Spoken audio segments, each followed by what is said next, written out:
이 삼쪽을 보면 1강 족장시대 범죄 그래요. 우리가 항상 하나님 앞에서 무엇을 깨달아야 되냐면 우리가 어떤 죄로 인하여서 우리가 구원을 받아야 되는가 그걸 알아야 되겠죠. 도대체 예수를 믿고 예수를 안 믿으면 지옥을 가고 예수를 믿어야 천국을 간다고 하는가. 그리고 또 성령 받은 그리스도인들이 왜 끄떡하면 어떤 목사님은 그따위로 신앙생활하면 지옥 간다 그러고 그럽니까 안 그럽니까? 어떤 분은 예수 그리스도를 믿으면 다 구원을 받는다고 그러시고 그렇죠? 그러다 또 성경을 보면 내가 죄를 짓고 하나님 앞에 누군가 미워하는 사람이 생겨지면 천국을 갈 것 같아요? 못 갈 것 같아요? 네, 못 갈 것 같아. 그러면 하나님 백성이 됐다가 하나님이 버리셨다 그러시겠습니까? 그러지를 않는다는 거죠. 보세요.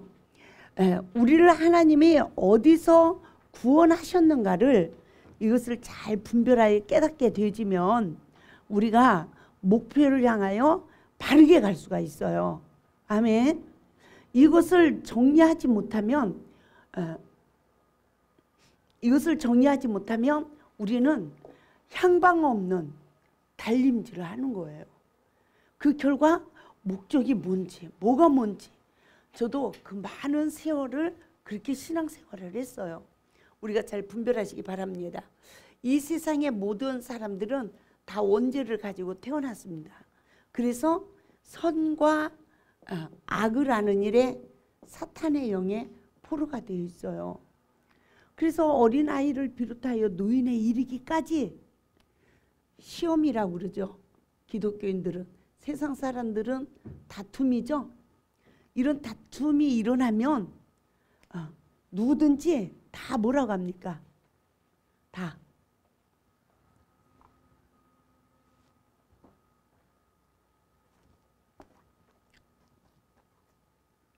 누구든지 다 자기 잘못을 못 봐요. 그래서 이 세상의 모든 사람은 다 원망불평해. 누구 때문이라고. 너 때문이라고. 부부지간도 마찬가지고. 이래서 선악을 아는 일에 사탄의 영의 포로가 되어지면 내 죄는 안 보여요. 그리고 모든 사람의 죄만 보여. 그래서 남을 정죄하고 하던 이렇게 살아가던 우리를 하나님이 그러한 마음의 그릇은 악을 악으로 이길 수 있는 어려서부터 잘못 성장한 인격이 무엇으로 나와요? 삶에 부딪혔을 때 그 사람의 인격을 뭐라고 합니까? 그 사람의 뭐 성향이다. 예? 그 사람의 어떤 지성이다. 이렇게 말들을 하는 거 아닙니까? 그런데 조금 맑게 안 되나요? 목소리가 굵은 것 같아. 그런데요. 조금 그러네요. 울리는 것 같아. 그런데요. 됐어요? 예. 그런데요. 그런데요. 그렇죠.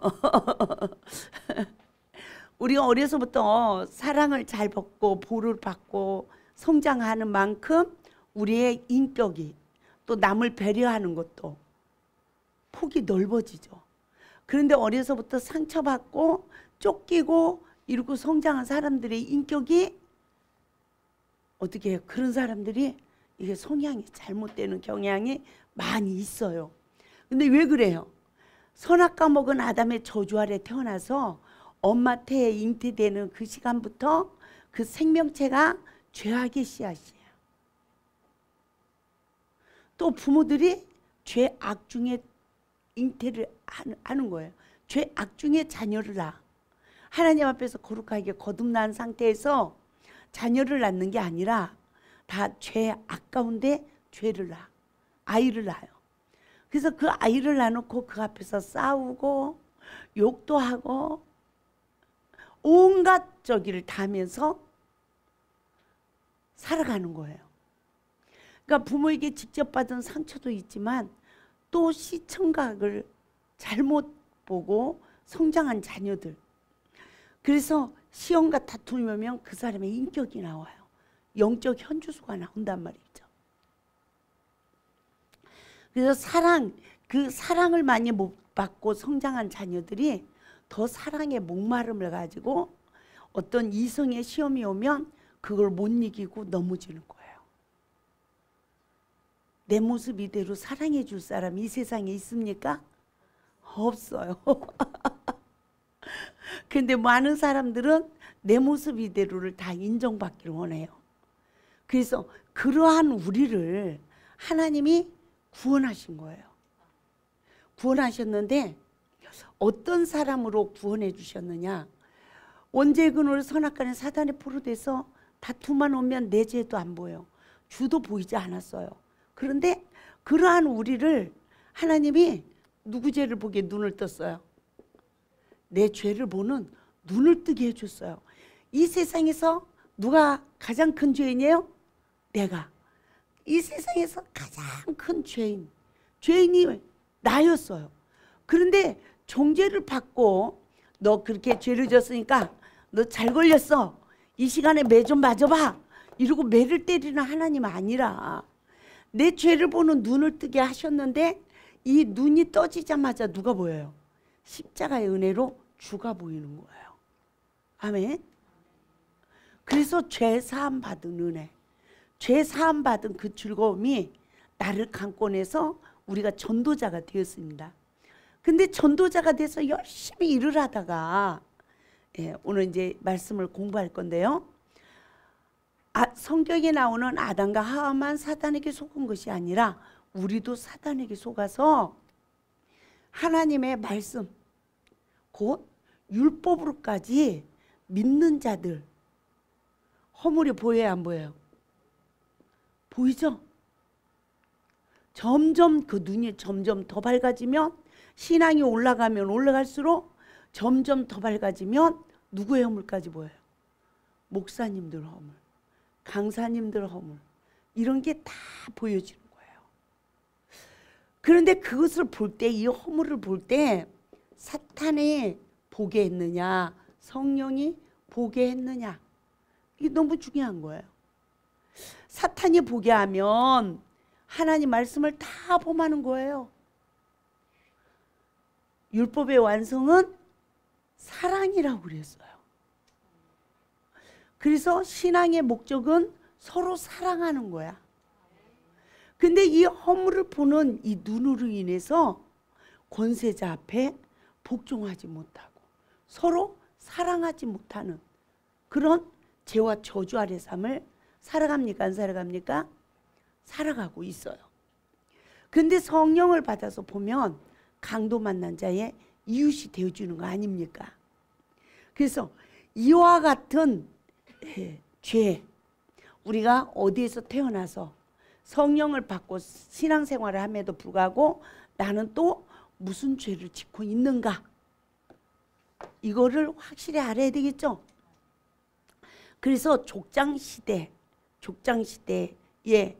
그 신앙의 인물들을 통하여서 우리가 이 시간에 다시 한번 아담과 하와의 생애의 범죄가 무엇인지, 또 가인과 아벨의 삶의 범죄가 무엇인지, 가인의 후손 라멕이 어떤 죄인이었는지, 또 그 후손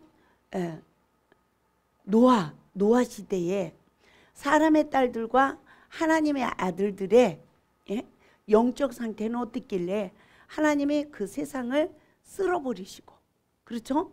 그 세상을 쓸어버리시고 어떻게 했습니까? 노아의 가족만 살리셨는가?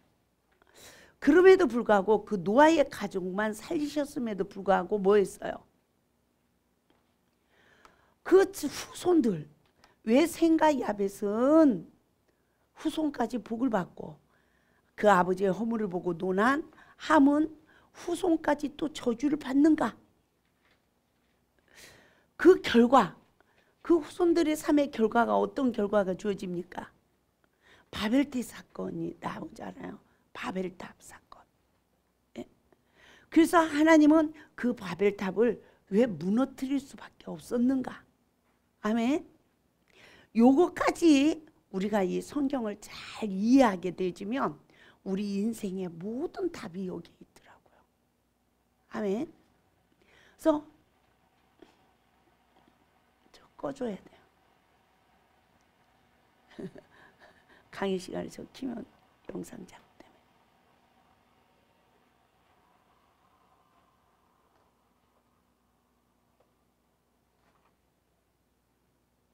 저를 물을 한 잔 주고 들어가세요. 너무 뜨겁게 하지 마시고.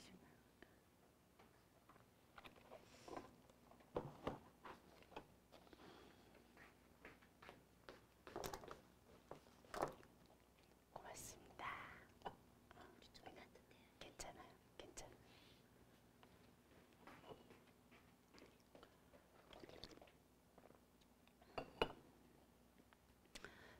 예, 우리가 이와 같은 영적 상태를 정말 분별하지 못하면 우리는 내가 예수를 왜 믿어야 되는 거지?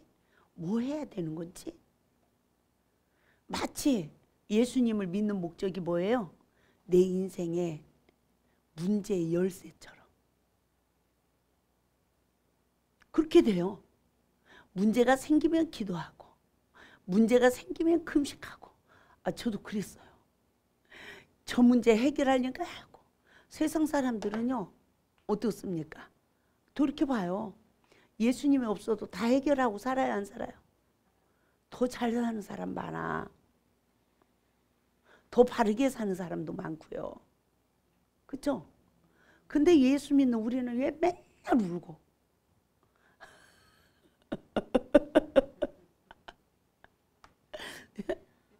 왜 맨날 그러냐고요. 그러니까 신앙생활을 하는 사람들도 봐요. 우는 사람만 울어. 안 우는 사람은 안 울어.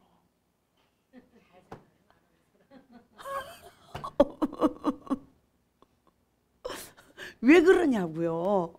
너무 이상하지 않아요? 그럼 고난받는 사람은 계속 고난받고 있어요. 룰루랄라 하면서 신앙생활하고 잘하는 사람들은 아주 행복하게 잘해요. 이 원인이 무엇일까?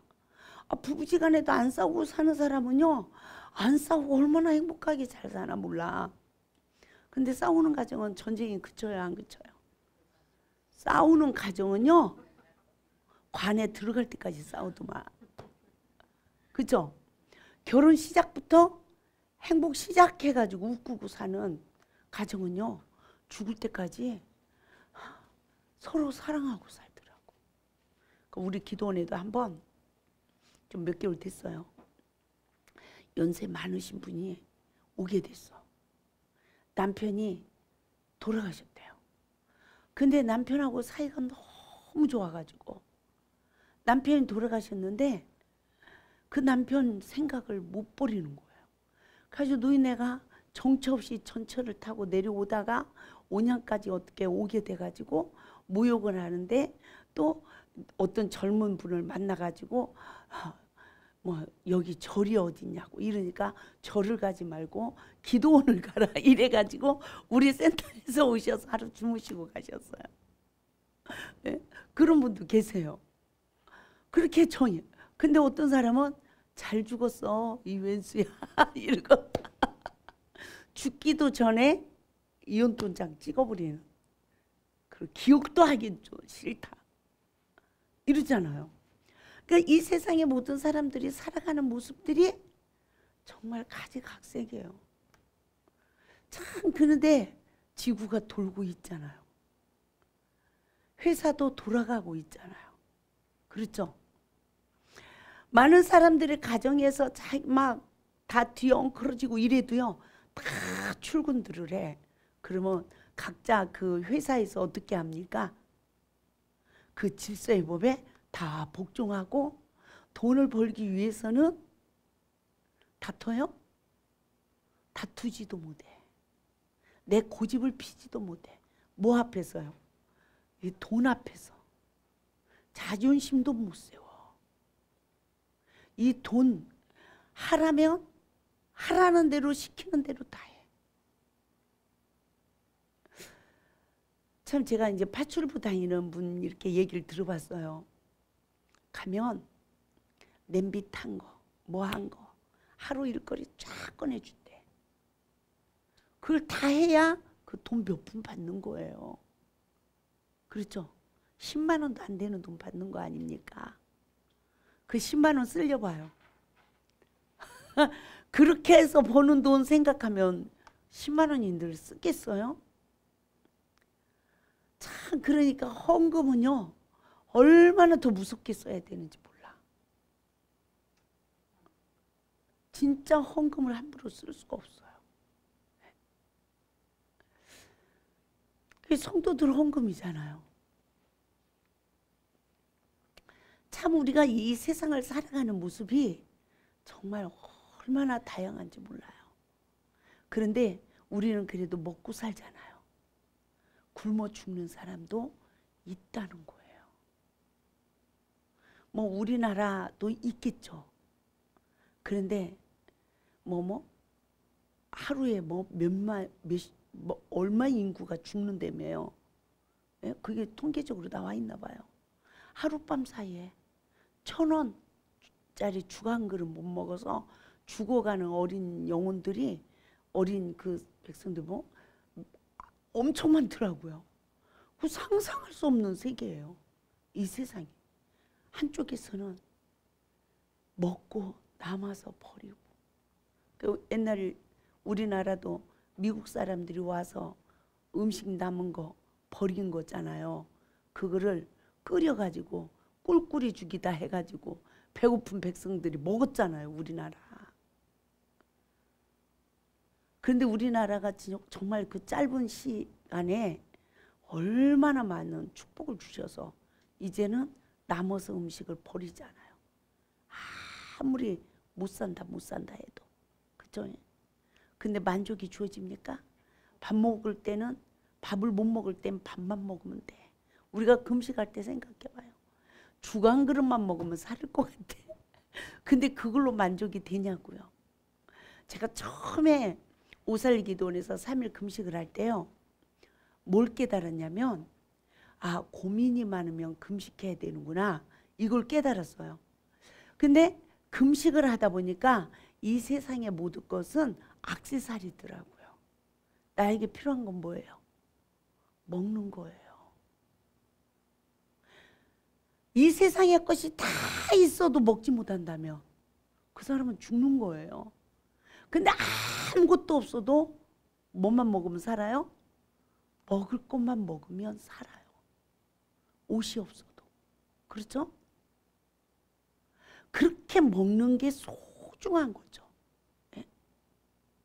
그래서 저는 그 금식할 때 너무너무 고민이 많았는데 그때 깨달은 게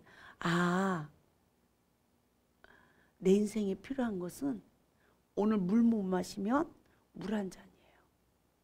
오늘 밥 못 먹으면 밥 한 그릇이야. 그 이외의 거는 염려해야 돼요? 안 해야 돼요? 안 해야 되는 거예요. 그런데 성경에서는 마태복음 6장을 믿는 믿음이 없어요.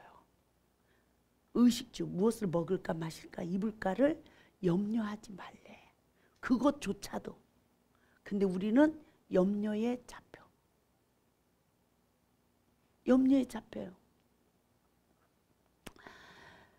제가 우리 이제 아들이 벌써 38인가 봐요. 그런데 그 아들이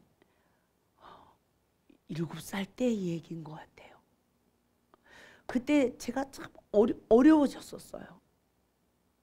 근데 내가 돈을 이렇게 화장대 위에다 이렇게 놨는데 그래도 나갔다 오니까 쌀이 한 가마가 와 있는 거예요. 배달이. 그 누가 쌀을 갖다 놨냐? 그리고 물어봤더니 지 까냥이는 쌀만 한 가마 있으면 우리 집이 부자라고 생각을 했나 봐. 돈을 가지고 가서 쌀을 한 가마 사서 놓은 거야. 그때 둘이 살고 있었을 텐데. 그런 적이 있었어. 그러니까 그 어린 아이 때는 쌀만 있으면 부자로 생각했던 거죠. 그죠? 예?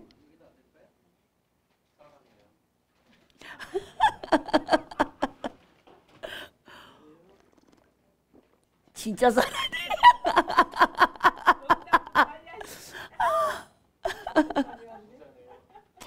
부자네. 설교가 이상하게 들어 나왔는데 어쨌든 우리가 만족을 못해요. 왜 그럴까요? 무엇이 주어져도 멋있는 남자 만나면 나는 행복하겠지. 멋있는 여자 만나면 행복하겠지. 무엇으로도 우리의 마음을 편안하고 행복하게 못해요. 왜 그래요? 이 죄 때문에 그래요. 아멘. 이 죄를 해결하지 않으면 신앙생활을 해도 자유가 주어지지 않고 무엇으로도 해결이 되지 않는 영적 옥생활을 할 수밖에 없는 우리들의 삶을 말씀을 통해서 조명해 볼 수 있기를 주님의 이름으로 부탁을 드립니다. 우리 교재 보겠습니다. 7쪽 봅니다.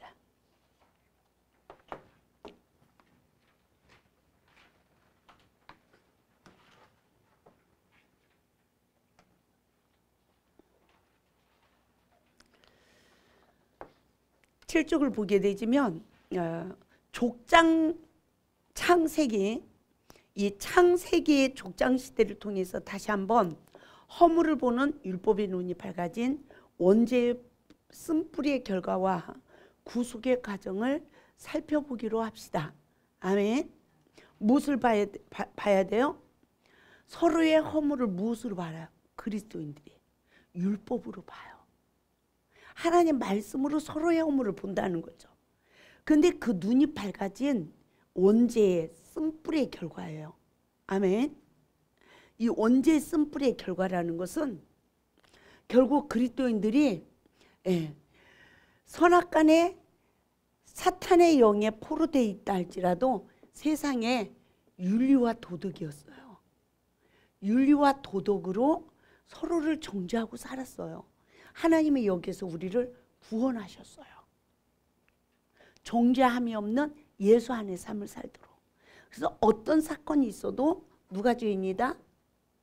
내가 죄인이라고 십자가 은혜로 주를 보는 이 구원의 감격이 우리에게 넘쳤어요. 그러나 성령을 받은 그리스도인들이 율법을 깨달아가면서 또 사탄에게 속으니까 어떻게 해야 돼요? 서로의 허물을 보는 눈으로 얼마나 원망하고 불평하고 살아가는지. 아멘. 상처의 쓴뿌리를 치유받기도 이전에 어떻습니까? 사탄에게 또 속아서 하나님 말씀으로까지 범죄하고 살아가는 우리들의 영적 상황을 아담과 하와의 생애를 통하여서 이 쓴뿌리가 십자가에서 제거되어지는 은혜가 있길 바랍니다. 그래서 2장 16절에서 하나님께서는 에덴 동산에 각종 나무의 열매를 있게 하셨어요. 그것을 다 임의로 먹어라 그랬어요. 그런데 17절에서는 에덴 동산 중앙에 있는 선악을 알게 하는 나무의 실과는 먹지 말라. 그것을 먹는 날에는 정령 죽으리라고 말씀하셨습니다. 그러므로 하나님은 아담을 흙에서 취하여 생기를 불어넣고 생명이 되게 하신 후 에덴 동산에 모든 나무의 실과는 임의로 먹되 선악을 알게 하는 나무의 실과는 먹지 말라고 그랬습니다. 왜 그렇습니까? 아담의 후손으로 태어난 인류도 흙에 속한 영적 시계가 있어요. 믿습니까? 흙에 속했다는 것은 사탄은 흙을 먹고 살아요. 원수 마귀의 밥이 돼서 사단의 지배하는 대로 조종하는 대로 살아가는 거예요. 그래서 사탄의 지배를 받고 조종하고 살아가면 미워해, 예, 싸워, 예 하고요. 자기 감성을 조절을 하지 못해요. 또 이성에 빠져, 예. 그리고 세상에서 온갖 방황을 다 해요. 자기를 관리하지 못해. 그 나를 관리하지 못하니 어떻게 내 가족을 관리하겠어요? 또 내 가족을 관리하지 못하니 어떻게 또 교회를 관리하겠어요? 그렇죠? 정말 성령을 저도 받고 성령 받자마자 막 우리가 기도하잖아요. 그러니까 은사가 나타나죠. 은사가 나타나니까 내 속사람이 말씀으로 거듭났는지 뭐 했는지도 모르고 그 옛 습관을 다 가지고 불로 하면서 은사 사역을 하고 능력을 행하면서 눈에 콩깍지가 껴가지고 내가 혈기 내는 거는 의분이고 남이 혈기 내는 건 마귀 역사고. 예? 아 진짜요. 내가 미혹을 받아서 정욕에 빠지는 거는 사랑이고 남은 눈길 하나만 이상하게 떠도 그거는 정욕, 사탄의 역사고. 얼마나 미혹이 돼서 자기 죄는 못 보는 맹인이 되고 남의 눈에 티까지라도 밝히 보는 이 아주 눈에 들보가 박혀 있단 말입니다. 이게 우리의 지금 영적 현주소가 처음 사랑을 잃어버린 현주소가 아닙니까? 그렇죠? 내 모습은 못 봐. 남의 잘못 다 보고요. 남의 잘못 다 보고요. 그냥 정죄하는 일에 얼마나 바쁜지. 그러한 정죄, 세상 사람들은 도덕과 윤리로 서로 정죄하고 사는데 그리스도인들은 율법으로까지 하나님 말씀으로까지 사탄의 지배를 받아서 서로 정죄하는 삶을 살아가고 있다는 거죠. 그러므로 우리가 무엇을 깨달아야 되겠습니까? 왜 하나님은 선악을 알게 하는 남의 휴가를 먹으면 안 된다고 했을까요? 왜 이 세상의 인류는 선악을 아는 일에 사단의 포로된 아담의 후손으로 태어나서 끝없이 마귀의 종살이가 그쳐지지 않고 있는지 우리는 깨달아야 될 줄 믿습니다. 그러므로 무엇보다도 성령을 받은 자는 무엇을 먹어야 되는지 무엇을 먹지 말아야 되는지를 알아야 되는 거예요. 왜? 세상 사람들은 이미 밥이에요. 이미 밥이에요. 아무리 인격이 좋다고 해도요. 죄를 이겨요? 못 이겨요? 못 이겨요. 아무리 인격이 좋다고 해도요. 나에게 불이익이 오면 상대방을 죽이는 거예요. 나 살기 위해서. 그런데 우리는 어떻게 살아야 돼요? 불이익이 와도 내 죄성을 십자가에 못 박는 죽는 삶으로 말미암아 부활돼야 되는 거예요. 그렇죠? 그게 틀린 거죠. 그러나 그와 같이 시험을 이기고 승리하는 신앙인들이 그렇게 많지 않다는 거죠. 그래서 성령 받은 자는 무엇을 먹지 말아야 됩니까? 선악을 알게 하는 남의 실과를 먹지 말아야 된다. 그러면 선악을 알게 하는 남의 실과는 무엇일까요? 선과 악을 하는 일에 내가 사탄의 지배받으면 비판하죠. 판단하죠. 정죄하죠. 형제를 비방하죠.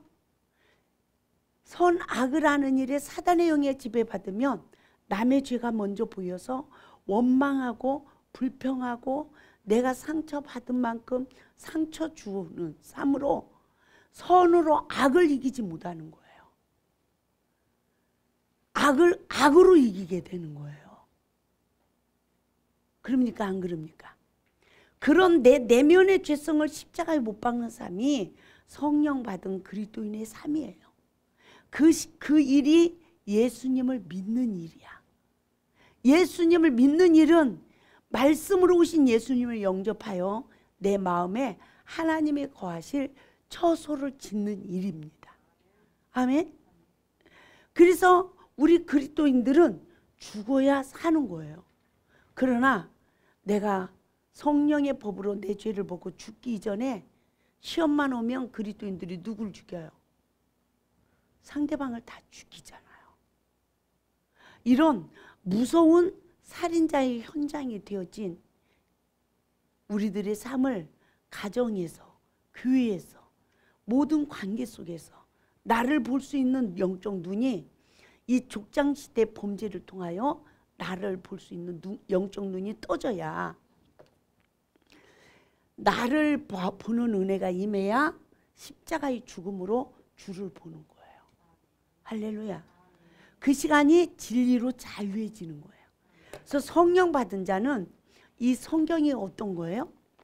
원죄, 선악과 먹은 아담의 후손으로 태어난 우리들의 죄를 다 볼 수 있는 죄인이에요. 책이에요. 그러니까 이 성경은 나를 보는 거울이라고요. 주님께서 나를 아신 같이 나를 보는 거울. 이 세상에 어떤 악한 죄인도 이 말씀으로 자기 죄를 보고 십자가의 은혜로 흠도 점도 티도 없이 깨끗해질 수 있다 없다? 있다는 거예요. 그래서 우리가 이 성경을 왜 볼까요? 우리가 성경을 보는 사람들은 어떤 사람은 죄 회개 이러고요. 어떤 분은 그건 다 덮어버려요. 축복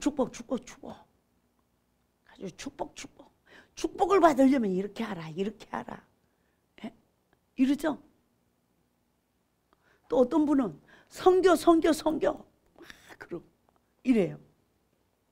그런데요, 성교도 축복도 그 모든 것도 뭐를 해야 됩니까? 회개를 통하여 내가 거듭나서 하나님의 사람이 되어질 때 모든 것을 할 수 있는 거예요. 아멘. 이것이 안 되어지면 죽도록 충성해도 헛수고가 되어지고, 상급을 받아요? 상급을 받지 못하는 영적 상태에 이른다는 것을 분별하여 깨달을 수 있길 바랍니다. 그래서 에덴의 금령은 영적 죽음, 하나님과 단절되는 죽음이기 때문에 선과 악을 아는 일에 사탄의 영에 지배받으면 안 된다는 것을 우리에게 말씀해 주고 있습니다. 우리 8쪽을 봅니다. 그럼 누가 구원을 얻을 수 있습니까? 사탄의 정체성을 알아야 돼요. 우리가 시험이 오면 뭘 알아야 돼요? 지금 남편과 아내와 둘이 다퉜어. 그러면 뭘 알아야 되겠어요? 제일 중요한 것이죠. 사탄만 알아야 돼요? 이 마귀에게 종노릇하는 나도 알아야 되죠. 근데 사탄을 알고 나를 알려면 뭘 알아야 돼요? 하나님 말씀을 알아야 돼. 하나님의 이 말씀으로 나의 영적 현주소도 봐야 되겠지만 뭘 봐요? 사탄의 활동도 볼 수 있는 영적 눈이 떠져야 되는 거예요. 그래서 성령을 받은 자는 성경을 많이 봐야 돼. 성경을 볼 때 주의해야 될 게 뭐 먹지 말라? 선악과 먹지 말라. 남의 죄부터 보지 말라. 내 죄부터 보라. 아멘. 누가 상대방을 죽여야 돼요? 내가 죽어야 돼요. 내가 죽어야 되는 거예요. 네? 그래서 우리가 성령을 받은 우리 그리스도인들이 사단의 정체성을 알고 마귀의 종살이하는 내가 얼마나 사단의 지배를 받아서 습관 따라서 마귀의 종살이를 하고 있는지를 성경을 통해서 나를 보는 은혜가 임해야 되는 거예요. 우리는 봐요. 우리는 원래 사탄이 지배받은 생명체로 나왔어. 그래서 예수를 믿기 이전에 우리는 어떤 죄를 짓고 살았는지도 몰라. 근데 성령을 받고 신앙생활을 하다 보니까 누가 죄인이래요? 이것도 죄, 이것도 죄. 십계명을 어겨도 죄. 모든 말씀을 불순종해도 죄. 한 가지로 말하면 이웃을 내 몸같이 사랑하지 못하면 죄. 그렇죠? 또 이웃을 내 몸과 같이 사랑한다고 하면서 말씀을 버리고 사랑하는 정욕적이고 마귀적인 그 모든 사랑은 우상이라고 그래요. 그렇죠? 예수님이 없이 남편이 나의 전부가 돼버려요. 그럼 남편이 내 우상이 되는 거예요. 결국은 그 사람은 남편 때문에 울을 날이 있어요, 없어요? 울게 되는 거죠. 네? 이 세상의 모든 거에 마음을 뺏기는 만큼 울게 되는 거예요. 왜 그렇습니까?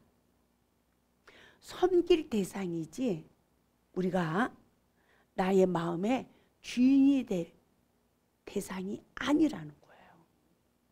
믿습니까? 이 섬긴다는 걸 우리가 잘 깨달아 봐요. 원수까지라도 사랑하는 삶이 섬기는 거예요. 그렇죠? 오직 하나님 말씀이 내 마음과 생각을 주관해야 돼요. 누군가가 목사님 그리고 잘 섬겨. 너무 좋죠. 근데 우상이 돼봐요. 예수님보다 그 목사님을 더 좋아해봐요. 하나님이 질투해야 안 해요? 싸우게 해야 안 해요? 싸우게 하는 거야. 사람을 의지하면 안 돼요. 사람에게 마음과 생각이 뺏기면 그 사람을 사랑하지 못해. 결국은 상처 줘. 믿습니까? 서로 시험이 오는 거예요. 왜요? 우리는 다 피조물은 사탄의 지배를 받아요.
다 하셨습니까?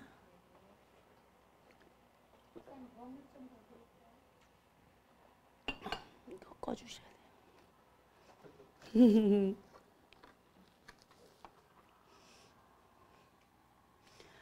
어렵지 않죠? 그쵸? 네. 이건 2과정. 그건 1과정. 네.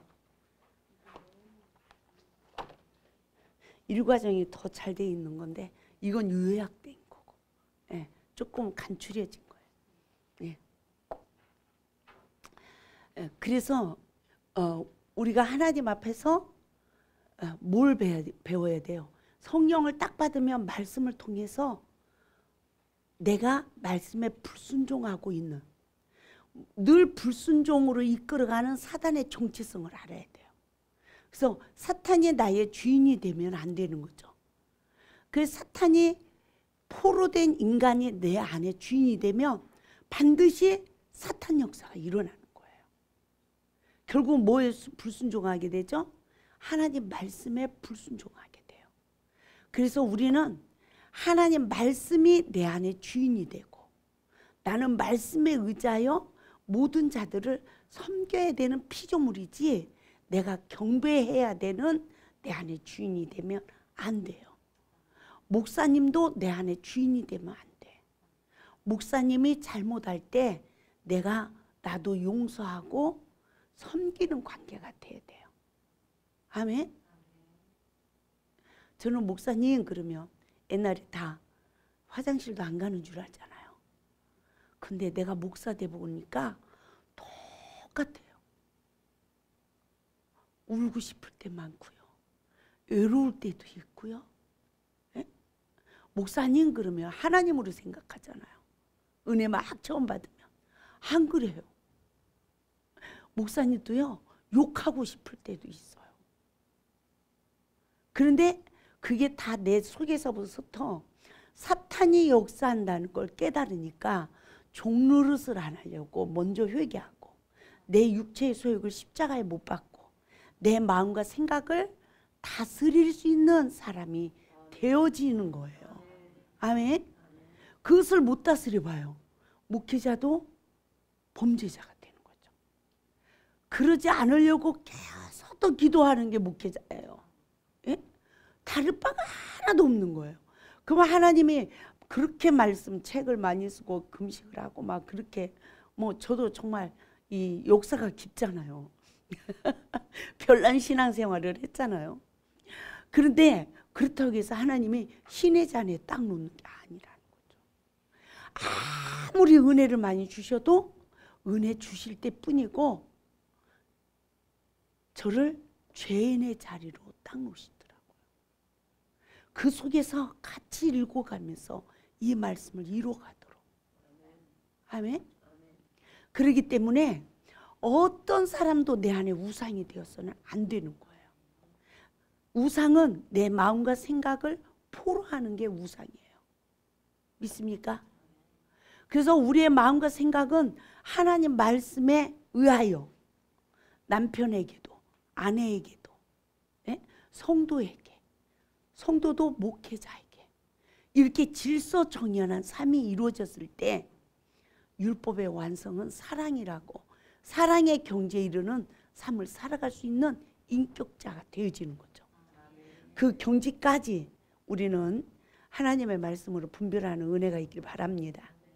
그래서 일부 아담의 생의 범죄를 우리가 보겠습니다. 아담과 하와의 불순종의 결과를 깨달아 봅시다. 선악과를 먹은 아담과 하와의 범죄는 무엇입니까? 강교한 뱀에게 미혹을 받았어요. 그래서 선악과를 바라봐요. 뭘 바라봤어요? 죄를 본 거예요. 죄. 그 죄를 본 결과 아담과 하와의 영적 상태는 어떻게 됩니까? 우리 창세기 3장 12절에서 13절 말씀 보겠습니다. 시작. 아담이 이르되 하나님이 주셔서 나와 함께 있게 하신 여자 그가 그 나무 열매를 내게 주므로 내가 먹었나이다. 여호와 하나님이 여자에게 이르시되 내가 어찌하여 이렇게 하였느냐. 여자가 이르되 뱀이 나를 꿰므로 내가 먹었나이다. 아멘. 선악을 하는 일에 사탄의 영에 다시 포로가 돼버리니까 어떤 결과가 주었어요?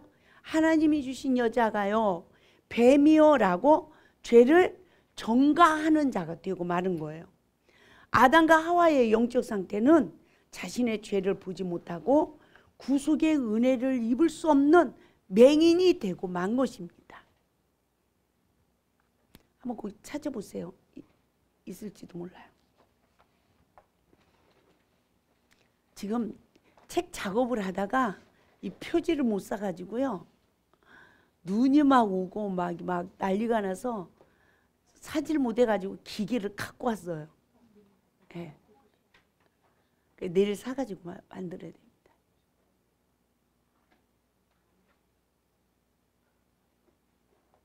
없어요? 밑에? 그 밑에 저기 표지 안 한 거 있어요. 예, 우선 드려서 내일 만들어서 드리게.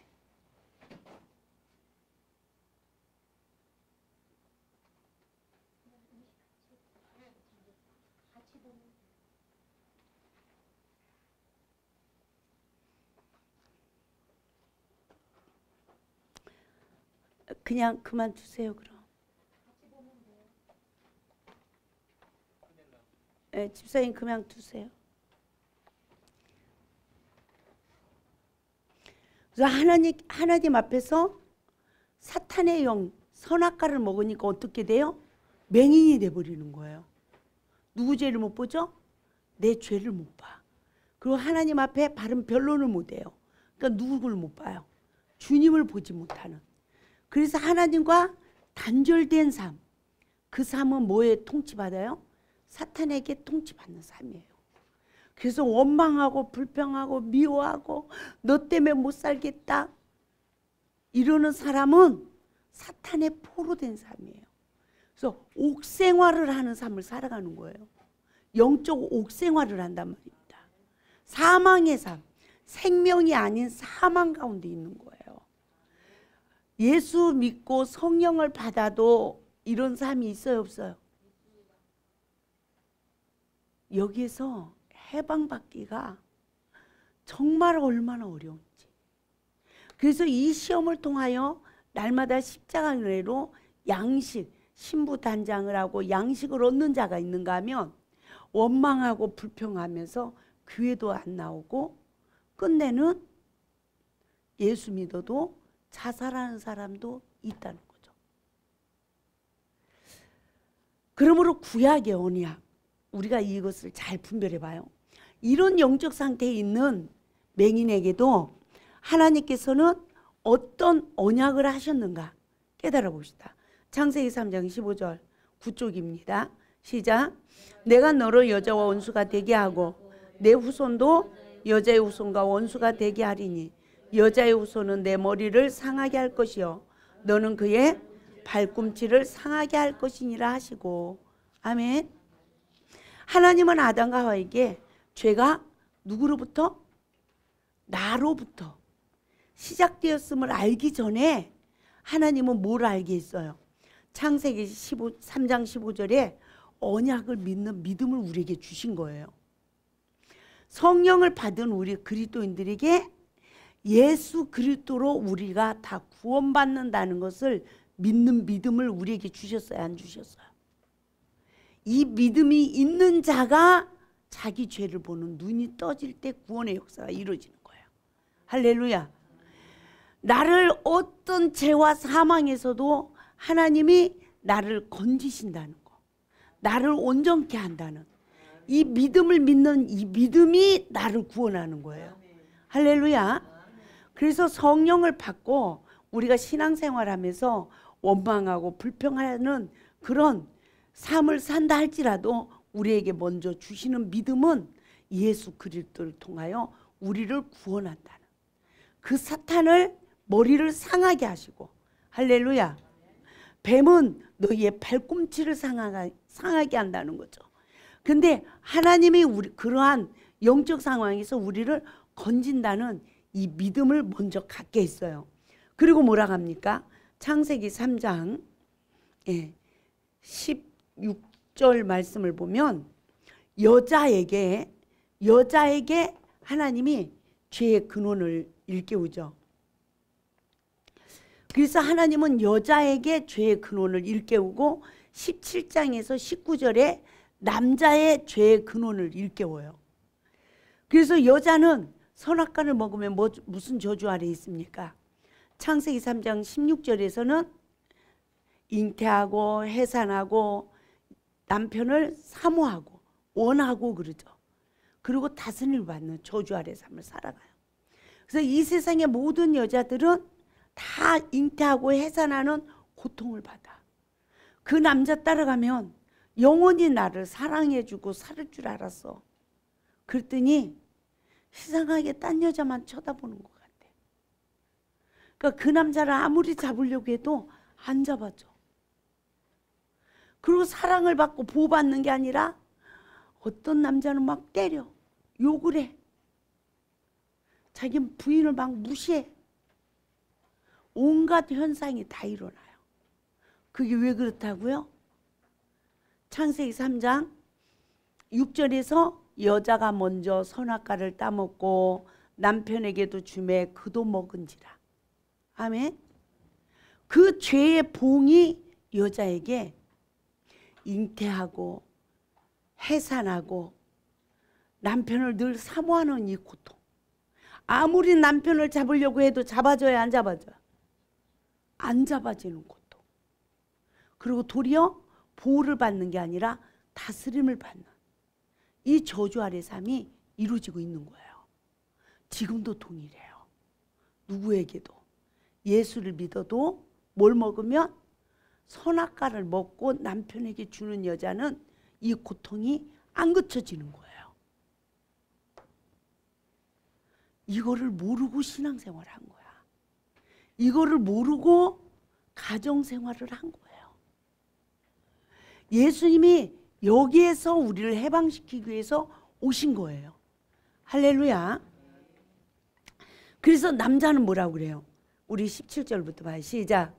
아담에게 이르시되 내가 내 아내의 말을 듣고 내가 내게 먹지 말란 나무의 열매를 먹었은즉 땅은 너로 말미암아 저주를 받고 너는 내 평생에 수고하여야 그 소산을 먹으리라. 땅이 내게 가시덤불과 엉겅퀴를 내릴 것이라. 내가 먹을 것은 밭의 채소인즉 내가 흙으로 돌아갈 때까지 얼굴에 땀이 흘려야 먹을 것을 먹으리니 내가 그곳에서 취함을 입었습니다. 너는 흙이니 흙으로 돌아갈 것이니라 하시니라. 아멘. 이와 같은 죄. 그래서 남자는 하나님 말씀을 버리고 아내가 주는 선악과를 먹은 결과, 하나님 먹지 말랬잖아요.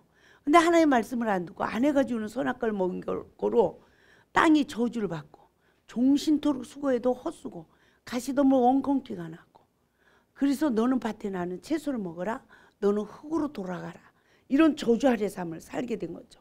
그러나 이와 같은 이 죄로 인하여서 에덴의 법을 어긴 죄로 말미암아 이와 같은 저주 아래 삶을 살아가는 아담과 하와에게 뭘 보게 한 거예요? 따라서 합시다. 자기 죄를 보게 했다. 무엇으로? 하나님 말씀으로. 말씀에 불순종한 자기 죄를 보고 회개하니까 어떤 역사가 이루어집니까? 산자의 고백을 하는, 하나님이 우리를 구원한다는 언약이 성취되어진 거예요. 저는 이 다른 성경을 몰라도 야, 내가 이래서 저주 아래 삶을 살아가는구나, 하나님 말씀에 불순종하고 살아가는구나, 이거를 깨닫고 회개하면 하나님 말씀 안에서 서로가 생명을 줄 수 있는 온전한 부부가 되어간다는 것을 저는 실질적인 체험으로 거듭나는 복을 받게 됐습니다. 할렐루야. 그러므로 우리 20절에서 21절 봅니다. 시작. 아담의 그 아내의 이름을 하와라 불렀으니 그는 모든 산자의 어미가 됨이더라. 여호와 하나님이 아담과 그 아내를 위하여 가죽옷을 지어 입히시니라. 아멘. 아내의 이름을 하와라고 했어요. 당신은 이제 죽은 자가 아니야, 산자요. 당신은 나에게 선악과를 주는 자, 여자가 아니라 이제는 생명을 주는 여자요. 아멘. 그래서 당신의 이름은 하와, 생명이라는, 그와 같이 거듭난 가정을 위하여서 하나님이 가죽 옷을 입혔대. 옳은 행실이라고. 따라서 합시다. 서로 정죄의 영에서 해방받으면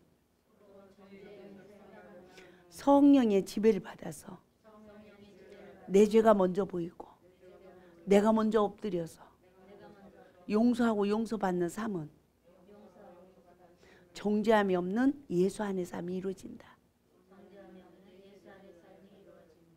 아멘. 우리가 다른 게 아니더라고요. 우리가 어떻게 해야 온전하고 거룩할까? 그래요. 내가 남편의 허물을 보지 않고 정죄하면 내가 온전해요. 이해돼요? 그럼 허물을 보지 않는 여자는 뭘까요?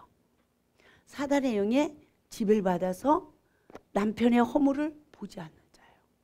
그러면 성령의 지배를 받아서 보면 어떡할까요? 불쌍해서 섬기는 거예요. 그렇죠? 사탄의 영에 지배를 받아서 보면 싸움이 일어나.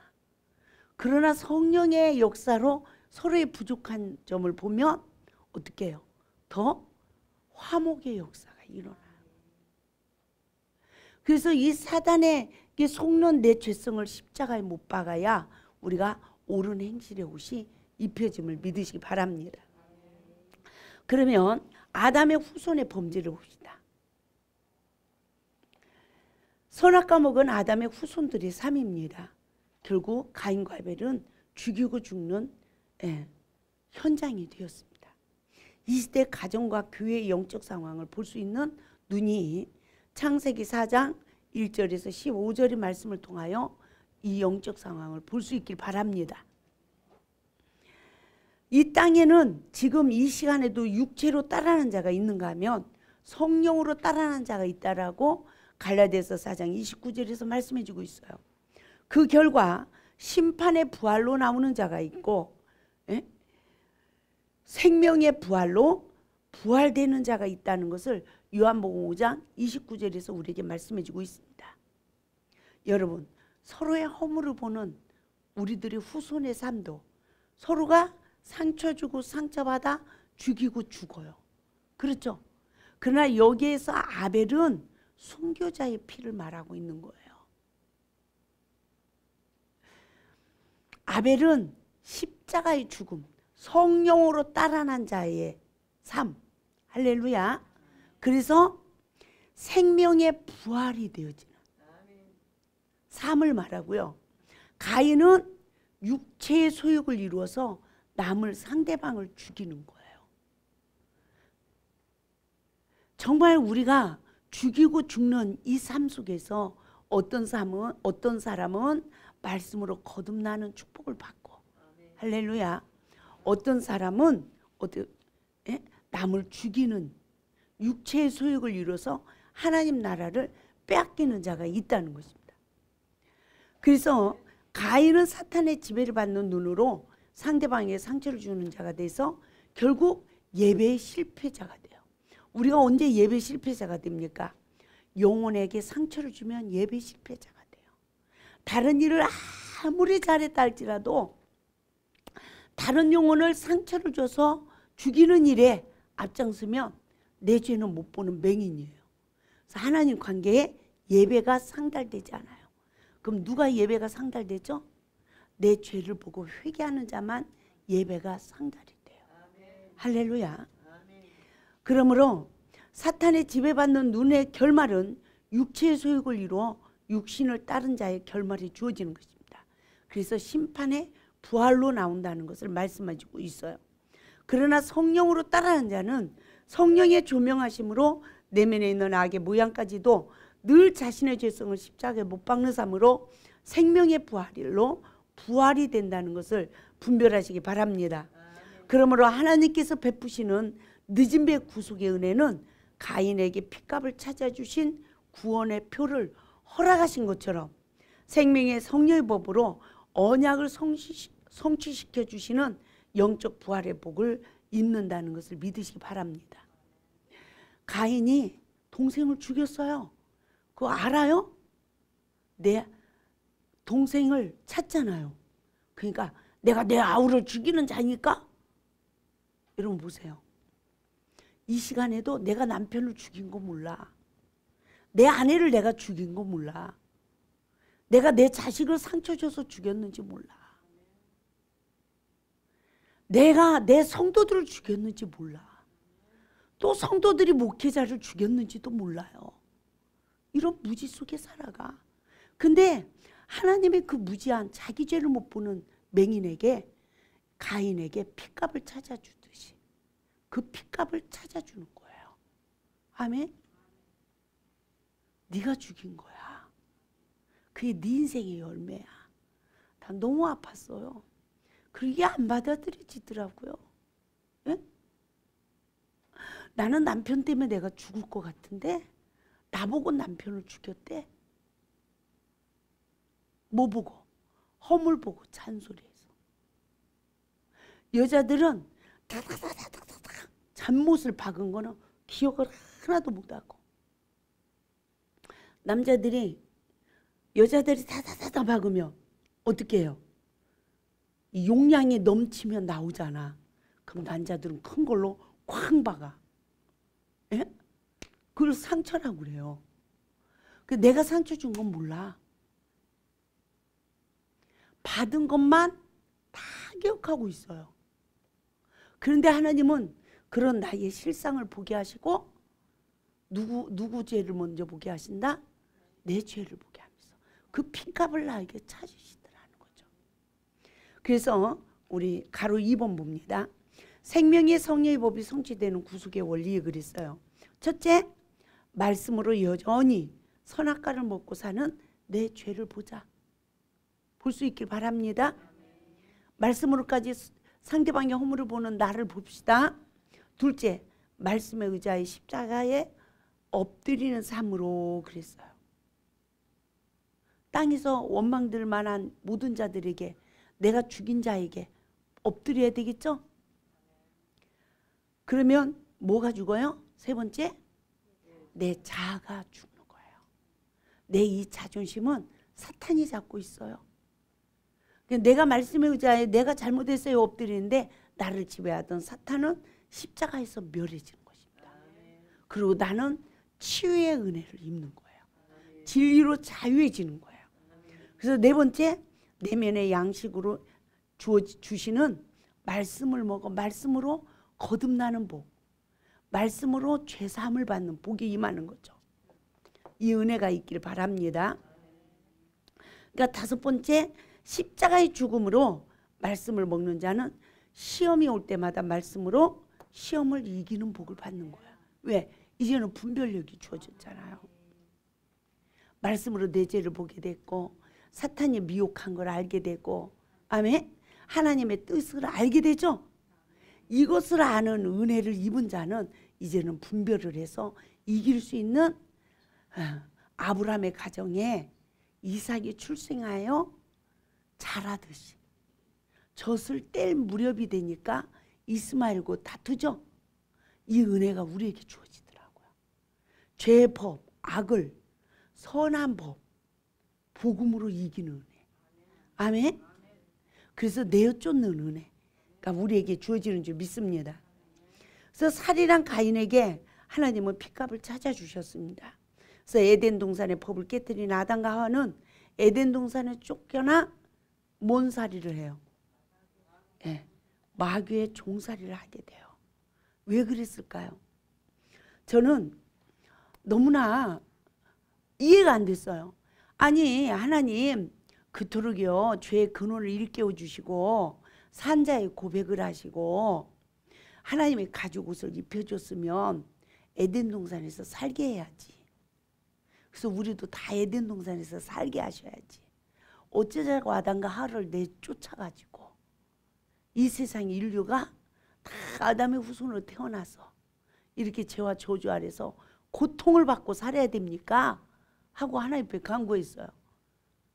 그때 하나님께서 6개월 만에 깨닫게 해주대요. 창세기 3장 15절을 이루기 위함이다.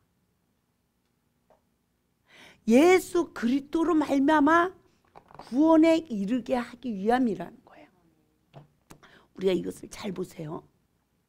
저는 이 말씀의 은혜를 입다가 정말 놀라운 일을 체험했어요. 창세기 1장 26절에서 우리를 하나님의 형상과 모양으로 만드셨대. 근데 에덴의 법이 깨지니까 하나님의 형상과 모양이 없어졌잖아요. 아담과 하와도 원망불평했잖아요. 근데 우리가 봐요. 처음 성령을 받으니까 어떤 사람? 하나님의 형상이, 모양이 만들어졌어요. 천사라고 그러더라고요. 그런데 우리도 에덴의 시험에 넘어지니까 죄를 전가하는 거야. 누구 때문에요? 누구 때문에요? 온수막이 밥이 됐어. 그런 우리를 다시 하나님의 형상과 모양으로 재창조하셔야 되죠. 그런데 봐요. 우리가 교회 가서 처음 성령을 받았을 때는 하나님 말씀으로 거듭난 게 아니라 하나님의 전적인 영으로 거듭나는 체험을 한 거예요. 그렇죠? 그런데 그러한 우리에게 뭘 그동안 일깨웠어요? 율법을 깨달았어요. 근데 율법으로 내 죄를 보지 못하는 맹인된 삶으로 원망하고 불평했어요. 뭘 먹었습니까? 선악과를 먹었어요. 그런데 놀라운 일은 그런 나를 다시 살리시려고 할렐루야. 주님이 오시는데 보세요. 완전히 나는 율법으로 내 죄는 못 보는 완전 맹인이었어요. 도리어 이 맹인이 내 죄를 못 보니까 다른 사람의 죄를 밝히 보고 내가 용서한대, 내가 사랑한대. 누구 잘못은 못 보고? 여러분, 남편 용서하고 사랑하고 사느냐고 고생 많이 하셨죠? 저도 죽을 뻔했어요. 근데 그게 다 내 의가 돼서 내 가정에서 누가 죽일 사람이에요? 남편 아니에요? 예수님, 저 남편 좀 손 좀 봐주세요. 못 살겠어요. 이런 마음이 안 일어나요?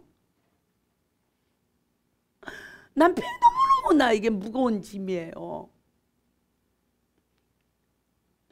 저러잖아요. 술을 먹고 저러잖아요. 정말 온갖 저기를 할 수밖에 없죠. 그런 우리들, 그렇게 살아온 우리에게 네가 복종으로 죽게 하듯 하지 못해서, 네가 남편의 마음과 생각을 사로잡지 못해서, 네가 안주인이 되지 못했어. 네가 갈비뼈가 못 된 거야. 그러니 빈 집에 여우가 먼저 들어가면 그 여우가 주인이래요. 그러니 부부로 살기는 살아도 마음과 생각은 남자들이 저 콩밭에 가 있어. 몸은 여기 있는데. 이러니까 아내들이 딱 보니까 마음이 나에게 없는 것 같아. 불안해. 그럼 뭐 긁어요? 내 죄는 못 봐. 내가 복종으로 죽게 하듯 하지 못하여서 안주인이 되어 있지 못한 나는 보지 못하고 계속 바가지를 긁는 거야. 그러니까 더 돌아와요. 더 도망가요. 아이고, 저 화상하고 못 살겠다. 이제 월급봉투도 안 갖다 줘. 이렇게 되는 거죠. 그런데 말씀의 의로 내 죄를 보고 내가 먼저 엎드리니까 너와 내 집이 구원을 얻는 역사가 이루어지는 거예요. 아멘. 이 과정을 우리가 잘 분별해 봐요. 율법으로 내 죄를 못 보는 사망의 삶을 살던 우리가 이제는 율법으로 내 죄를 먼저 보고 회개하니까 십자가의 죽음으로 주를 보는 거예요. 주님 죄사함의 은혜를 입으니까 뭘 알아지죠? 하나님 아버지의 사랑이 알아져. 그러니까 성령님의 도우심으로 내 죄를 보고 십자가 은혜로 구속의 주를 보고 죄사함을 받으니까 성부 하나님의 아버지의 사랑이 알아지는 거예요. 근데 이 시간이 내 안에 질서도 없고 말씀도 생명도 없던 내 안에 하나님의 거하실 마음의 지성소가 지어지는 거예요. 그러면서 뭐가 바꿔지죠? 내 인격이 바꿔지기 시작해. 말씀에 순종하는 삶으로. 그러니까 시험이 복입니까? 아닙니까? 시험이 복이 되더라는 거죠. 시험이 올 때마다 남편이 어떤 짓을 해도 내 속에서 일어나는 것들, 상대방이 어떻게 해도 내 속에 일어나는 것들. 할렐루야. 내 죄를 보는 이 은혜를 잊고 나니까 아멘. 진정으로 이 역사가 우리에게 이루어지는 축복을 받아야 될 줄 믿습니다. 그래서 욕심이 잉태되면 죄를 낳고 죄가 장성하여 사망을 낳느니라. 내 사랑하는 형제들아 속지 말라라고 야고보서 1장 15절에서 16절에서 말씀해주고 있습니다. 우리가 살인한 가인에게 핏값을 찾아주시는 이 은혜는 결국 무엇입니까? 야, 내 안에 욕심이 잉태돼서 죄를 낳았구나. 죄를 낳으니까 그 죄가 장성해졌구나. 그래서 내 삶에 사망이 이루어졌구나. 그러면 우리 지금 그리스도인들이 죄가 무엇으로 시작돼요? 남의 죄를 먼저 보는 눈. 그것이 죄가 내 안에 잉태되는 거예요. 관계 속에 시험이 와요. 부부지간에 시험이 와. 그럼 여자가 내가 복종으로 죽게 하듯 하지 못했구나. 내 죄를 먼저 봐요. 내 안에 죄가 잉태될까요? 그 시험이 복이 되죠. 내가 거듭나는 복. 아멘. 내가 말씀에 의지 엎드리니까 남편도 어떻게 해요? 점점 자기 죄를 보는 눈이 떠지죠. 할렐루야. 근데 그런 삶이 이루어지질 않고 시험이 딱 오니까 죄가 잉태되는 거야. 내 죄를 못 보는 거예요. 남의 죄를 먼저 보니까. 그러니까 죄가 딱 잉태되면 내 속에서 이걸 다스립니까? 죄가 나와버려. 죄가 나와버려요. 욕을 해. 너 때문에 못 살겠다고 그래. 그러면 어떻게 해요? 사망이 이루어지는 거죠. 이런 반복된 삶으로 얼마나 사탄에게 속았는지를 깨닫는 은혜가 있기를 주님의 이름으로 축원을 드립니다. 그래서 시험을 이기지 못하면 어린 영혼들을 죽인다는 거예요. 가인은 어린 영혼을 죽였어요. 동생을 죽였습니다. 그러나 죄를 남용하는 라멕은 강한 자도 죽이고 약한 자도 죽였어요. 그런데 보세요. 가인은 어린 영혼을 죽였습니다. 어린 영혼을 죽이는 자는 어린 영혼을 죽이는 가인을 죽이면 벌을 7배 받는데요. 그런데 강한 자도 죽이고 창상을 인하여 사람을 죽이고 나의 상함을 인하여 소년을 죽였도다 그래요. 나보다 강한 자가 나에게 날 있는 물건으로 상처를 주면 그도 가만 안 놔두라. 악을 악으로 이기라. 그래서 나보다 어린 영혼이 내 마음을 좀 상하게 하면 상처를 줘서 또 죽이는. 이해가 되죠? 그래서 그렇게 되어지면 결국은 강한 자도 죽이고 약한 자도 죽이는 그 라멕 같은 자를 죽이면 내가 벌을 77배를 받는데요. 그래서 하나님이 예수님이 악한 자를 대적하지 말래요. 아멘. 누가 악한 자를 대적할까요? 내가 저 집사님이 너무 악해. 그런데 그 집사님은 시험이 왔어. 근데 누가 이겨? 저 집사님 되게 악해. 근데 그 집사님하고 시험이 왔다고요. 그럼 누가 이겨요? 내가 이겨. 그러면 내가 그 집사님보다 약한 자예요. 더 악한 자예요. 근데 여러분 그렇게 살아가요? 안 살아가요? 그죠? 저 사람 저 악해. 그런데 그 사람을 이겨먹는 게 나예요. 그래서 그 사람이 받는 그 저주가 나에게 몇 배가 더 심하게 오는지를 이 말씀을 통해서 깊이 깨달아야 됩니다. 내 남편 악해 그러는데요. 그 남편을 이겨먹잖아. 그러니까 하나님이 그 남자 아래서 얼마나 더 고통을 받게 하는지 몰라. 무시받게 하고. 잘난 남자하고 살면서 무시받으면 그래도 자존심이나 덜 상하지. 내 눈에 양도 안 차는 남자하고 살면서 무시당해봐요. 참 자존심이 많이 상하겠죠. 왜 그럴까요?